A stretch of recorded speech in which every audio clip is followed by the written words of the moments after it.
নমস্কার, দেখছেন টিভি9 বাংলা। আপনাদের সঙ্গে রয়েছি আমি শুভজিৎ মিত্র। শুরু করছি রাজবদলের 100 দিন। দেখুন, সরকারের প্রাথমিক কাজ যেগুলো সরাসরি মানুষের জীবনের সঙ্গে ওতপ্রোতভাবে জড়িত যে দপ্তরগুলো, তার মধ্যে একটা অবশ্যই স্বাস্থ্য নিয়ে অনেক প্রশ্ন আছে, একটা সময় অনেক অভিযোগ ছিল। স্বাস্থ্যমন্ত্রীকে বারবার আমরা দেখছি তিনি বিভিন্ন হাসপাতালে ছুটে যাচ্ছেন, কড়া দাওয়াই দিচ্ছেন, এমনকি হাসপাতালে রোগীদের যে খাবারটা দেওয়া হয় চেখে দেখছেন গুণগত মান কেমন আছে। বুঝতেই পারছেন আমাদের এই পর্বের বিশেষ অতিথি রাজ্যের স্বাস্থ্যমন্ত্রী ডক্টর শারদ মুখোপাধ্যায়। ডক্টর মুখোপাধ্যায়, টিভি9 বাংলায় স্বাগত। ডক্টর মুখোপাধ্যায়, আপনি স্বাস্থ্যমন্ত্রী হিসেবে দায়িত্ব নেওয়ার পর সোশ্যাল মিডিয়ায় এবং মানুষের মনে একটা আশা জেগেছে, বহুদিন পরে 15 বছর পরে আমরা ফুল টাইম হেলথ মিনিস্টার পেলাম। মানুষের এই আশা স্বাস্থ্য ব্যবস্থা ঢেলে সাজাচ্ছেন কিভাবে? মানুষের আশাকে আমি অভিনন্দন আর আমার শুভেচ্ছা জানাই। সামাজিক মাধ্যমে খুব একটা বিশ্বাসী নই আমি এখনো, কিন্তু সেই পুরনো ধর্মী মানুষ যে এখনো বিশ্বাস করে বই পড়ি, খবরের কাগজেই আটকে আছে, ওটাই আমার অনলি মাধ্যম। হ্যাঁ, দেখতে পারেন যে আমারই তো সামাজিক মাধ্যমের পাতা আছে, ঠিক আছে। রাজনীতি করতে গেলে যেটুকু দরকার, তার সঙ্গে আমার যে রাজনৈতিক দল তাদের প্রচুর সাহায্য থাকে সেই পেজটা মেনটেন করার জন্য। সামাজিক মাধ্যম এখন রাজনীতি যারা করে তাদের জন্য বাধ্যতামূলক, কিন্তু শারদ মুখার্জির নিজের জীবনে সেটা বাধ্যতামূলক নয়। আমি এখনও মনে সমাজের জন্য যদি কেউ কাজ করে সে অটোমেটিক্যালি সামাজিক মাধ্যমে চলে আসবে। আমার একটা কাজ আছে, আর কিছু নেই। এই 100 দিনের রাজ যেটা, আর স্বাস্থ্যমন্ত্রীর কাজ আর একটা। তো রাজ তো কাজের জন্যই রাজ, তো আমি সেটুকু কর্তব্য পালন করছি। আমি কখনো মনে করি না যে ডাক্তার চিকিৎসা করছে, মন্ত্রী তার কাজ করছে, এগুলো খবর না। ডাক্তার চিকিৎসা করতে গিয়ে গাফিলতি করলো বা মন্ত্রী তার দফতরে এলেনই না, সেটাই খবর। আমি নিজেকে খবরের মধ্যে আনতে চাই না, তাই কাজটুকু করছি। কোনো পরিকল্পনা? বিরাট পরিকল্পনাই তো আমার। আরেকটা একটু যদি শেয়ার করেন। 100 দিন ধরে যেগুলো দেখলেন, প্রথম হচ্ছে ভারতবর্ষ এবং বিশ্বের সর্ববৃহৎ জনকল্যাণ স্বাস্থ্য সুরক্ষা যোজনা আয়ুষ্মান ভারত, তার সঙ্গে মুখ্যমন্ত্রী স্বাস্থ্য বিমা যোজনা, এই দুটোর চালু করা, বাস্তবায়ন করা কম কথা নয়। তার সঙ্গে কতগুলো নতুন জিনিস করেছে, যেমন ভ্রাম্যমাণ মেডিকেল ইউনিটস। আমরা প্রায় 300টি ভ্রাম্যমাণ মেডিকেল ইউনিটস করেছি শহরতলির প্রান্তিক এরিয়া, রাজ্যের প্রান্তিক এরিয়ায় পৌঁছানোর জন্য।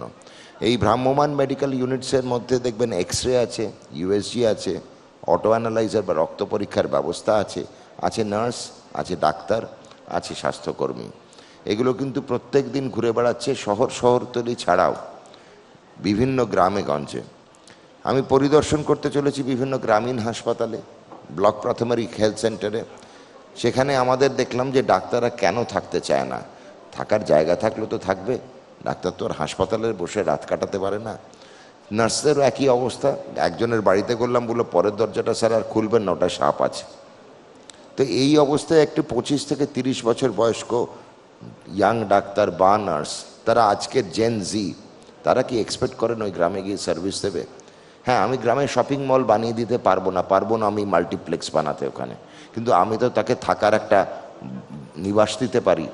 সেই জন্য মুখ্যমন্ত্রীর কাছে আর্জি জানিয়েছিলাম, এক কথায় রাজি আমাদের মুখ্যমন্ত্রী।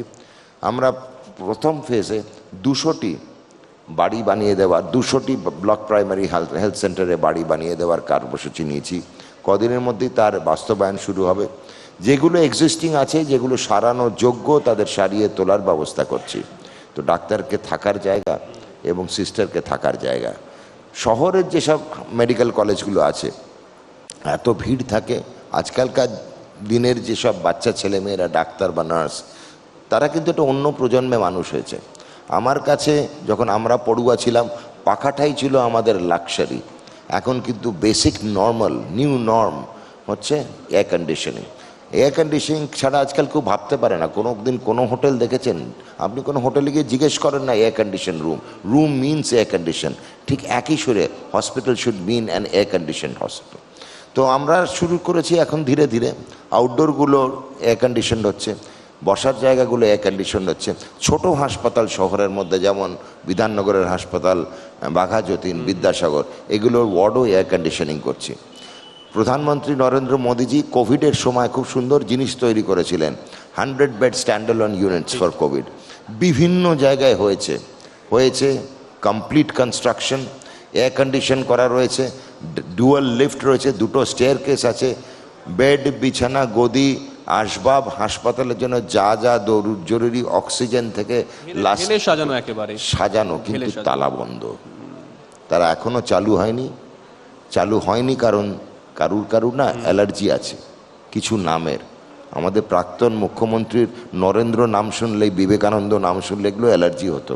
কোন নরেন্দ্র কোন বিবেকানন্দর কথা বলছি না, উনি তালা মেরে রেখেছেন। এখন তালা খোলার পালা, আমরা সেগুলো পরিদর্শন করছি। আশা করছি পুজোর আগেই কতগুলো খুলে দিতে পারবো।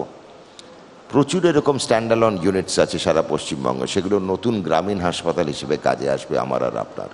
ঠিক এইখান থেকে আমার দ্বিতীয় প্রশ্ন, বিগত দিনে আমরা অনেক অভিযোগ শুনেছি বিভিন্ন সময় যে যারা চিকিৎসক তাদের প্রমোশন এবং বদলির ব্যাপারে, প্রমোশন ট্রান্সফারের বিষয়ে স্বজন পোষণ করা হতো বা সেখানেও রাজনীতির ছোঁয়া ছিল। নতুন সরকার কি সেসব করবে? নতুন সরকারে এসে কিন্তু দেখলেন, আপনারা জানি না কতটা খবরে থাকেন বা রাখেন, সেটা হচ্ছে অধ্যক্ষণ কিন্তু নিযুক্ত হলেন, একটা কোনো খবর হয়নি। অধ্যক্ষের ইন্টারভিউ কি হতো আগে, হচ্ছে চেনা জানা লোকের মাধ্যমে তাদের ইন্টারভিউ নিত। এবারের ইন্টারভিউ কী হলো, পশ্চিমবঙ্গের 8খানা মেডিকেল কলেজে আমরা নতুন প্রিন্সিপাল দিলাম। ইন্টারভিউ নিলেন কারা? এইমসের প্রিন্সিপাল অ্যান্ড ডিরেক্টর, দিল্লির এইমস কল্যাণীর ডিরেক্টর, এইমস ঋষিকেশের ডিরেক্টর, আমাদের কিছু প্রাক্তন, মানে বেশ প্রাক্তন, 10 বছর আগে যারা রিটায়ার করেছেন, ডাইরেক্টর অফ মেডিকেল এডুকেশন। কোনো চেনা নাম ছিল না, কোনো চেনা মুখ ছিল না। ফোন করবে কাকে বলবে বানিয়ে দিন আমাকে প্রিন্সিপাল। তো স্বচ্ছতার সঙ্গে এবার অধ্যক্ষের অ্যাপয়েন্টমেন্ট হলো। এরপরে ট্রান্সফার, প্রচুর ট্রান্সফার হয়ে গেছে এর মধ্যে। এখনও কিন্তু একটাও ট্রান্সফার নিয়ে কেউ একটাও আঙুল তুলতে পারেনি। নিয়ম বেসিক, 5 বছরের বেশি যদি কোথাও থেকে থাকে তার শিকড় গজাবেই। আমি বিরাট নামকরা ডাক্তার, আমি এসএসকেএম ছাড়া নড়ব না, নড়িয়েছি। নড়তে আপনি বাধ্য। যদি অতই মনে হয় নাম করা, তাহলে আপনি পদত্যাগপত্র দিলেন একজন। এদের তো দম্ভ কমে না। একজন পদত্যাগপত্র দিলেন, পরের দিনই আবার দেখলাম সুর নরম হয়ে গেছে, ফিরে এলেন, বললো না আমি এটাও উইথড্র করতে চান। ইচ্ছে করলে বলতেই পারতাম এখন কেন উইথড্র করছেন, কিন্তু আমরা অ্যালাউ করেছি। যে এমন কোনো সময় হতে পারে না। আমাদের এখানে যেসব ডাক্তারবাবুরা এসেছেন, প্রফেসর সুকান মুখার্জি, তিনিও ট্রান্সফার হয়েছেন।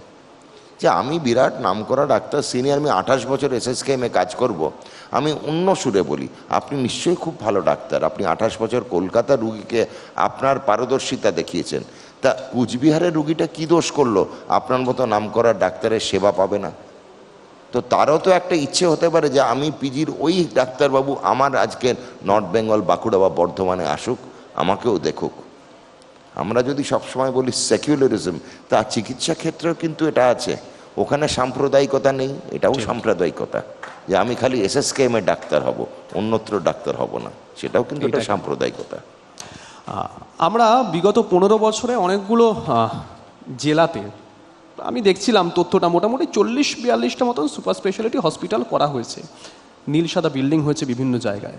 তা সত্ত্বেও সরকারি হাসপাতালে গিয়ে আমরা দেখেছি রোগী বেড পায়নি, রেফার করা হয়েছে এই হাসপাতাল ওই হাসপাতাল ঘুরেছে, কেউ কেউ মারাও গেছেন, আমরা খবরও করেছিলাম। এই রোগটা কিভাবে আটকাবেন, রেফার রোগটা? রিসেন্টলি দেখবেন যে খুব কমেছে এই জিনিসটা। একটা হচ্ছে জিরো রিফিউজাল, যেটা আমরা পলিসি নিয়েছি। হাসপাতালে দেখবেন গিয়ে বেড পাচ্ছেন না বা ভর্তি হচ্ছেন, এখন অনেক কমেছে। আমার কাছেও তো প্রচুর ফোন আসতো আগে শুরুতে, এখন সেগুলো অনেক কমেছে। তার কারণ হচ্ছে দুটো পদ্ধতি। একটা হচ্ছে বেসরকারি হাসপাতাল সারা রাজ্যব্যাপী আছে, তাদের সঙ্গে বসে আলোচনা করে তাদের কাছ থেকে আমরা 10% বেড নিয়েছি। কিসের জন্য? সরকারি পেশেন্টের নিঃশুল্ক চিকিৎসার জন্য। এই জায়গাটা আমার একটা প্রশ্ন আছে, এটা কি একটা সরকারি হাসপাতালের সঙ্গে আরেকটা বেসরকারি হাসপাতাল নাকি? না, এটা আমরা নর্মালি যেটা করছি যে, হ্যাঁ, যেরকম এসএসকেএম নাম ধরে বললে বুঝছেন, শেঠ শুক্লাল কার্নানি মেমোরিয়াল, তার সঙ্গে ভৌগোলিক দূরত্বে সব থেকে কাছে কে? দেখলাম কেপিসি। তো সেই রকম তার সঙ্গে কেপিসি টাই আপ করা আছে। নীলরতন ভৌগোলিক দূরত্ব দেখা গেল হচ্ছে অ্যাপোলো হসপিটাল, তার সঙ্গে অ্যাপোলোকে দেওয়া হয়েছে। এরকম বর্ধমানেও আছে, শরণ্যা আছে, কিমস আছে, তাদের সঙ্গে আমরা একসঙ্গে হাত ধরাধরি করছি। সুবিধা হচ্ছে কি, খুব চাপে তাদেরকে রাখছি না। রাত বিরেতে গিয়ে আমাদের বেড শেষ হয়ে যায়, তখন তারা আমাদের অ্যাম্বুলেন্সে তাদের কাছে পাঠাচ্ছি। এই একটা। দু নম্বর হচ্ছে যে আমাদের পরিকাঠামোর যে পিরামিডটা আছে সেই পিরামিডের ভিতটা সব থেকে শক্ত করবে। ভিতে বসে আছে কারা? বিপিএইচসি, রুরাল হসপিটাল, মহকুমা হাসপাতাল, জেলা হাসপাতাল। এগুলো বিল্ডিং হয়েছে ঠিকই, ইউ আর কারেক্ট, কিন্তু বিল্ডিংয়ের মধ্যে আমাদের একটুখানি ম্যান পাওয়ার কম ছিল। আগের কি করেছে আমার দেখার দরকার নেই, আমরাই এখন 3 মাসের পুরনো, আগের দেখানোর মতো আমার সময় নেই, এখন আমরা কি করছি বলার সময় এসেছে। তো আমরা ম্যান পাওয়ার এক্ষুনি চটজলদি দিতে পারবো না, কেন আবার সেই রিক্রুটমেন্ট বোর্ড, আবার সেই নিয়োগ দুর্নীতি, রিক্রুটমেন্ট বোর্ডই ঢেলে সাজানো হচ্ছে, মুখ্যমন্ত্রী বলে গেলেন একটু আগে, হেলথ রিক্রুটমেন্ট বোর্ডও পুরো ঢেলে সাজানো হচ্ছে, তার মধ্যে কোনো রাজনৈতিক চরিত্র বা ব্যক্তিত্ব থাকবে না। কেন? আমি মনে করি যে রাম আর রাবণ সবার মধ্যে আছে, ঠিক, আমাদের সবার মধ্যে রাম আর রাবণ আছে, খালি রামের আবির্ভাব হতে একটা অযোধ্যা দরকার, আর রাবণের আবির্ভাব হতে একটা লঙ্কা দরকার। ওই লঙ্কাগুলোই হচ্ছে রিক্রুটমেন্ট বোর্ড। সঙ্গে সঙ্গে নিজের ভেতরে রাবণটা বেরিয়ে আসে। প্রলোভন এমন একটা জিনিস না, যতক্ষণ আপনার গোলে বল না আসছে আপনি বুঝবেন না আপনার ভালো গোলকিপার। যতদিন আপনার পাশে 3টে নারী চরিত্র ঘুরে বেড়াচ্ছে আপনার চরিত্র টেস্টিং হলো না, সেই রকমই জিনিস। আমাদের প্রলোভন থেকে বেরিয়ে আসতে হবে। চটজলদি কি করতে পারি? চটজলদি হেলথ রিক্রুটমেন্ট বোর্ড নেই, নিয়োগ করতে হবে। আমরা যেটা বলছি ভোকাল ফর লোকাল, প্রত্যেকটা জায়গায় লোকালি প্রচুর প্রাইভেট প্র্যাকটিশন আছে, তাদেরকে এখন আমরা নিয়োগ করছি সরকারি হাসপাতালে। ধরুন কাটবা, কালনা, পূর্বস্থলী, দেখবেন হাসপাতালের পাশেই নার্সিংহোম, নার্সিংহোমে দেখবেন ট্রেন ডাক্তার বসে আছে। সে কেন ওখানে কাজ করছেন? তাদের সঙ্গে কথা বলার পরে দেখা গেল তারা রাজি, উইকে 3 দিন সরকারি হাসপাতালে দেবে পরিষেবা। তাদের জন্য একটা কন্ট্রাক্ট প্যাকেজ আর একটা পারিশ্রমিক ঠিক করা হয়েছে। আমি নিজে ফোন করে ডেকেছি, অ্যাপোলো থেকে একজন কনসালটেন্ট রেডি হয়েছেন, কালনায় তার বাড়ি, সে উইকেন্ডে বাড়ি আসে, বলে শুক্র শনি রবি আমি পরিষেবা দিয়ে দেবো। বেশ, বাড়িও আসালো, রথও দেখালো, কলাও বেচা হলো।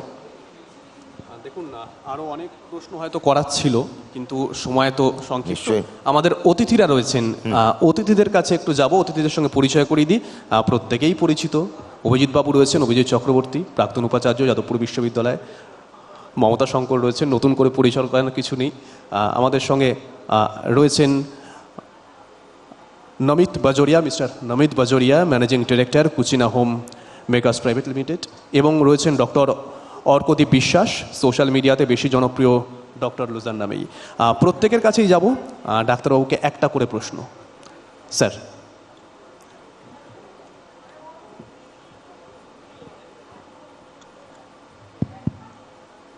আমি যেটা বলতে চাইছিলাম, আমি তো মোটামুটি সারা জীবনই উচ্চশিক্ষার সঙ্গে জড়িত ছিলাম। আমি দেখেছি ইউনিভার্সিটিগুলোতে বা কলেজগুলোতে ছাত্রছাত্রীরা ঠিক মেডিকেল পরিষেবাটা সেই অর্থে সবসময় পেয়ে ওঠে না। এমন কোনো এমওইউ বা কিছু করা যায় কি, যে কোনো ইউনিভার্সিটি একটা গভর্নমেন্টের সঙ্গে চুক্তি করলো, তারা একটা কন্ট্রিবিউট করলো অ্যামাউন্ট, কলেজগুলো একটা অ্যামাউন্ট কন্ট্রিবিউট করলো, যাতে ছাত্রছাত্রীরা কিছুটা পরিষেবা, কিছু বেসিক যে অসুখগুলো তার কিছু চিকিৎসা কিছু প্রায়োরিটি বেসিসে পেতে পারে কিনা? পশ্চিমবঙ্গের যেসব বিশ্ববিদ্যালয়গুলো বা বিদ্যালয়গুলো আছে, একটাই অসুবিধা, কিন্তু তার একটু দূরদৃষ্টির অভাব। আমি কাউকে ছোট করে বলছি না, ভাববেন না আমি কলকাতা বিশ্ববিদ্যালয় সব থেকে পুরনো তার কথা বলছি, যারা নতুন তৈরি হচ্ছে। আপনি ইন্ডিয়ান ইনস্টিটিউট অফ টেকনোলজি নিশ্চয়ই দেখেছেন, খড়গপুর, খড়গপুরের হাসপাতালের চত্বরে within the campus there are 2 hospitals. Hospital বা health care should be part of every educational institution. একটা স্কুল তৈরি হয়, তার একটা ফার্স্ট এড বক্স থাকে না। আমাদের শিশু মৃত্যুও দেখেছি, স্কুলেই দেখেছি। কদিন আগে দেখেছি ভিন রাজ্যে, অন্য রাজ্যে, যে সিঁড়ি থেকে পড়ে গিয়ে মারা গেছে একটা বাচ্চা। তো এটা হবে কেন? তো health unit is mandatory for any institution, be it educational আর vocational. Coming to the next point, প্রস্তাব খুব ভালো, গ্রহণ করলাম। খালি বিদ্যালয়গুলোকে বলা, স্বাস্থ্য দপ্তরে চিঠি লিখতে, আমরা নিয়ারেস্ট হেলথ কেয়ার ফ্যাসিলিটি যেটা আছে সরকারি, তার সঙ্গে আপনাদের পরিষেবা দেওয়ার ব্যবস্থা করে দেবো। কিন্তু বিদ্যালয় কিন্তু ভাবতে হবে ডিউরিং প্ল্যানিং যে তাদের হেলথ কেয়ার ইউনিট কোথায় হবে। যেমন শপিং মলকে ভাবতে হবে পার্কিং স্পেস কোথায় হবে। শপিং মল তৈরি হয়ে যায়, পার্কিং স্পেস নেই। কলকাতা কর্পোরেশনকে সজাগ থাকতে হবে যে শপিং মলের যখন পারমিশন নেবে তার গাড়ি তার কাছেই রাখতে হবে। যখন ধূমপান করে তখন তো বলেন আপনারা যে সিগারেটটাও আপনার, ধোঁয়াটাও আপনার। তাহলে শপিং মলে যারা যাচ্ছে তার শপিংয়ের করার দায়িত্বও তার, গাড়ি রেখার জায়গাও তাকে দিতে হবে। সেই রকমই বিদ্যালয়ে যখন আসবে শিক্ষার্থীরা, তাদের চিকিৎসার ব্যবস্থা কিন্তু বিদ্যালয়ের করে নেওয়া উচিত। যখন নেই, পরিষেবা স্বাস্থ্য দপ্তর দেবে। বেশ, মমতা দি। নমস্কার। নমস্কার। আমার দুটো ছোট ছোট প্রশ্ন বলুন, বলুন। আছে। একটা, আমি জানি না, আমি খুবই অজ্ঞ। আমাদের একবার একটা এক্সপিরিয়েন্স হয়েছিল, সেটা হচ্ছিল ট্রেনের মধ্যে। আমরা আমাদের গ্রুপ নিয়ে যাচ্ছিলাম এবং একটি মেয়ে খুব অসুস্থ হয়ে পড়ে, এবং যখন আমরা মানে ওষুধের জন্য আমরা ছুটোছুটি করছি, আমাদের কাছে ফার্স্ট এডে যা ছিল সেই ওষুধের মানে যেটা ছিল যে তৎক্ষণাৎ একটু মাইক্রোফোন। তাৎক্ষণিক ওর পালস মানে প্রেশার ফল করছিল, ও একদম সিঙ্ক করে যাচ্ছিল। তো যেগুলো লাইফ সেভিং, যে এটা আমি এক্ষুনি নাম ভুলে যাচ্ছি সেইটা, এবার ডিফিব্রিলেটর সেটা ভাবছিলেন, মানে কোনো চেস্টের ওপর লাগানোর কোনো যন্ত্র না? হয়েছিল, ও জ্বর নিয়ে উঠেছিল। আচ্ছা, আচ্ছা। এবার ওর প্যারাসিটামল বেশি খাওয়া হয়ে গেছে। আচ্ছা, ওভারডোজ। মানে ও বাড়ি থেকেই খেয়ে এসছে এবং তারপরে প্রচুর ঘাম হচ্ছিল, তারপর ডিহাইড্রেশন হলো। সেটা হয়ে, আর আমাদের তখন আর রাজধানীতে যাচ্ছি, সুতরাং কোথাও মাঝখানে মানে দাঁড়াবার এমার্জেন্সি কোনো কিছু হলে সেক্ষেত্রে বিদেশের এমার্জেন্সি কোনো কিছু হলে স্বাস্থ্য দপ্তর কিভাবে কি সামাল দেবে? সেইটাই, যে যদি মানে ওখানে দেখলাম যে ওষুধ আছে কিন্তু সেইগুলো সব ডেট এক্সপায়ার হয়ে গেছে, পুরনো হয়ে হ্যাঁ, গেছে। ভ্যালিড প্রশ্ন। কিছু কিছু জিনিস না নার্সেসদের কাছে শিখতে হয়। আমি নজর করি যখন ওরা না শিফট পাল্টায়, দেখার মতো কতগুলো রুটিন কাজ করে, দেখে মনে খুব ক্যাজুয়াল। দেখবেন কোন নার্সিং স্টাফ যখন শিফট পাল্টায় ঢুকছে, নেক্সট শিফট ধরুন 8টার সময় চেঞ্জ হয়, ও ঢোকার সময় দেখবেন প্রথমে একটা ট্রলিটার নিচেও দেখলাম একটা সিলিন্ডার লাগানো আছে, ও একটুখানি নিচু হয়ে ট্রলির সিলিন্ডার থেকে বার করে না ওর ডায়ালটা দেখলো প্রেশার আছে কিনা, তার সঙ্গে একটা চেকলিস্টের কাগজ থাকে, সেটা চেক করে সই করে দিল। ক্র্যাশ ট্রলি দেখবেন কোণে, হাসপাতালে কোণে একটা ট্রলি থাকে, একটু আলমারির মতো, অনেকগুলো ড্রয়ার থাকে, ক্র্যাশ ট্রলি।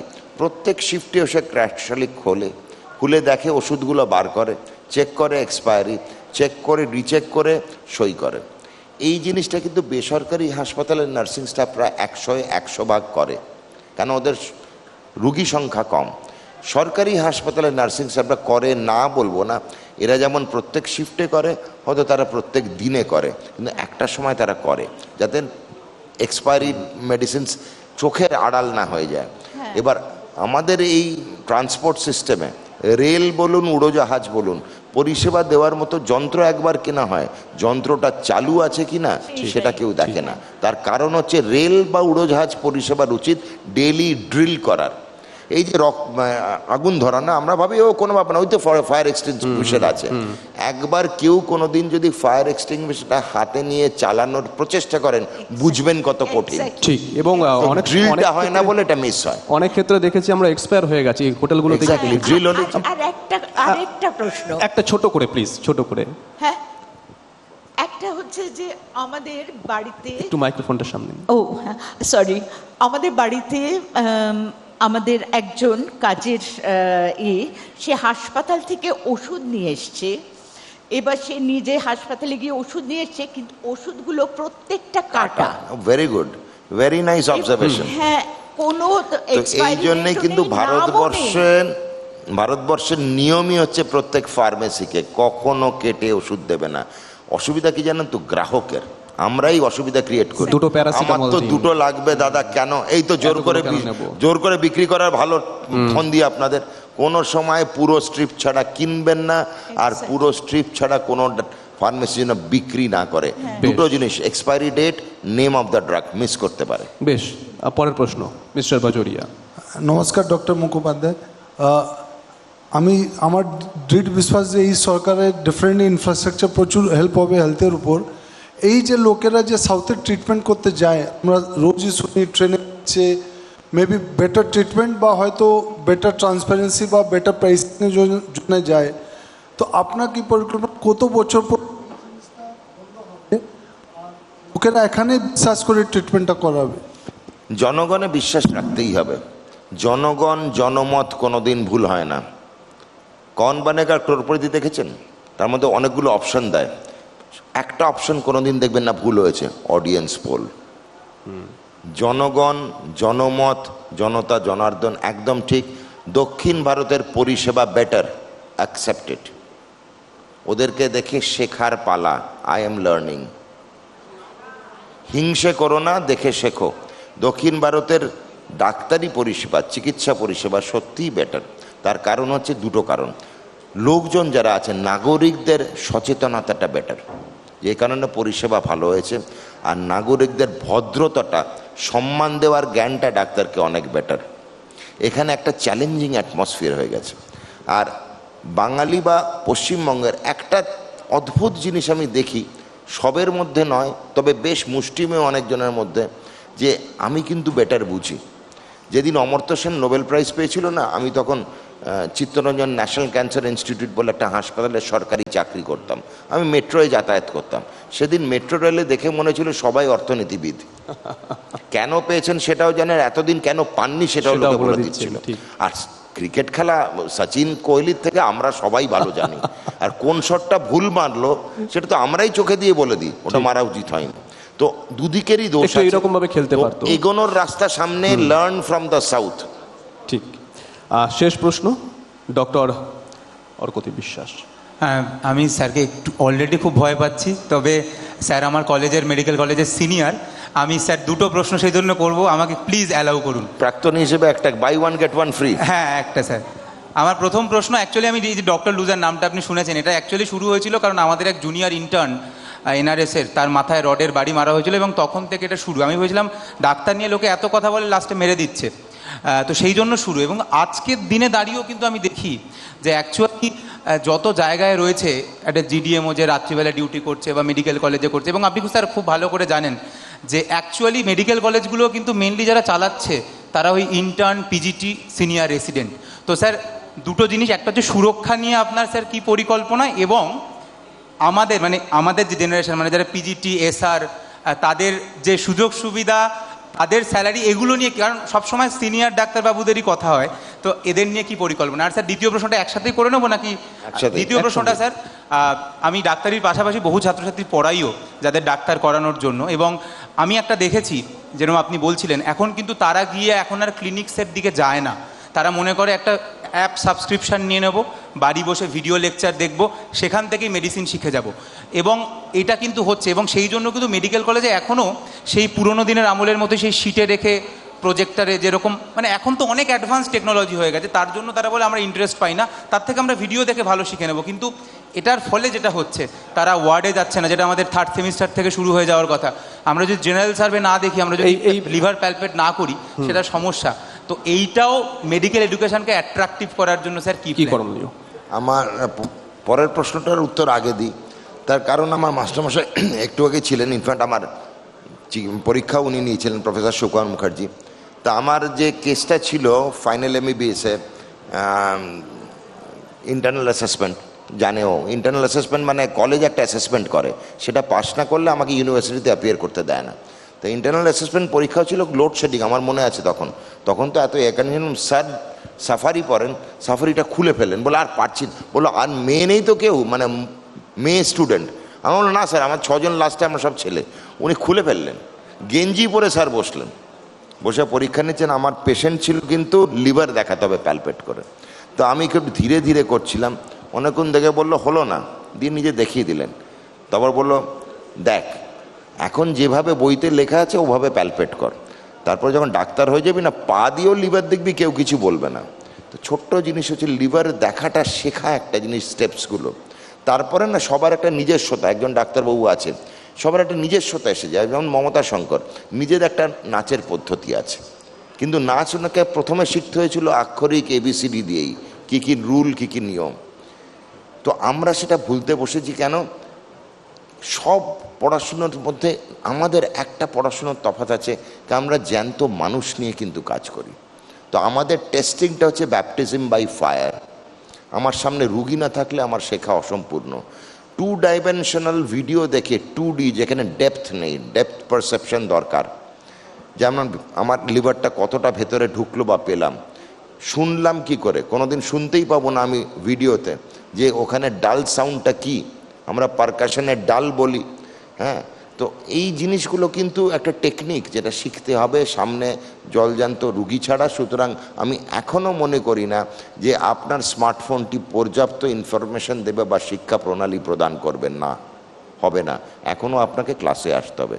প্রথম প্রশ্নে আসি, যে কোনো হাসপাতালে যাই, আমি সংগ্রামী ছাত্রনেতা ছিলাম, যারা আমার ইতিহাস জানে তারা জানে, এবং সামনে যিনি বসে আছে তার সঙ্গে দরাদরি করে ছাত্র সংসদের নাচের অনুষ্ঠানে এনেছিলাম, এবং দিদি কিন্তু লাস্টে বলেছিলাম আর পারলাম না।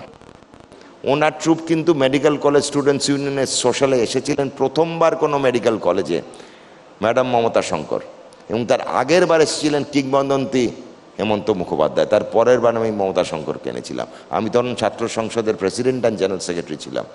তো আমার মধ্যে কিন্তু ছাত্র জিনিসটা এখনও চলে যায়নি। হাসপাতালে গিয়ে প্রথম মিট করি জুনিয়র ডাক্তারদের, যারা হাসপাতালের চালায়। ওরাই হাসপাতালের জ্বালানি, ওরাই ইন্ধন, ওরাই শক্তি, ওরাই এনার্জি, ওরাই হচ্ছে আমাদের ডাক্তারবাবু। আমি আপনি যখন রাত বিরেতে জরুরি অবস্থায় যাব, কোনো টাকমাথা পাকা চুল দেখবে না আমাকে, আপনাকেও দেখবে না, দেখবে হচ্ছে এই কাঁচা চুল ছেলেগুলো, তরুণ তুর্কিরা। বিশ্বাস ওদের ওপরই রাখতে হবে। আমিও রাখি, সেই জন্য প্রথম হাসপাতালে পরিদর্শনে গেলে কথা বলি জুনিয়রদের সঙ্গে, ইন্টার্ন লেভেলে শুরু করি।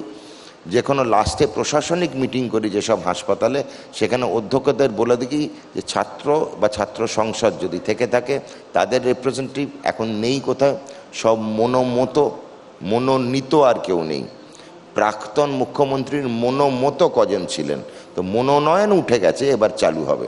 তো মনোনীত তো নেই, মনোমত যারা আছে তাদেরকে ডাকা হয়, আর দু একজন অন্যান্য রাজনৈতিক প্রেক্ষাপট থেকে তাদেরকেও ডাকা হয়। খোলাখুলি কথা বলি, দেওয়াল লিখন থেকে আরম্ভ করে সুরক্ষা, মহিলাদেরা যেখানে থাকেন তাদেরকে বলে দিয়েছি প্রত্যেকটা টহলদারি হয় পুলিশ প্রশাসন এবং অধ্যক্ষ টিম থেকে।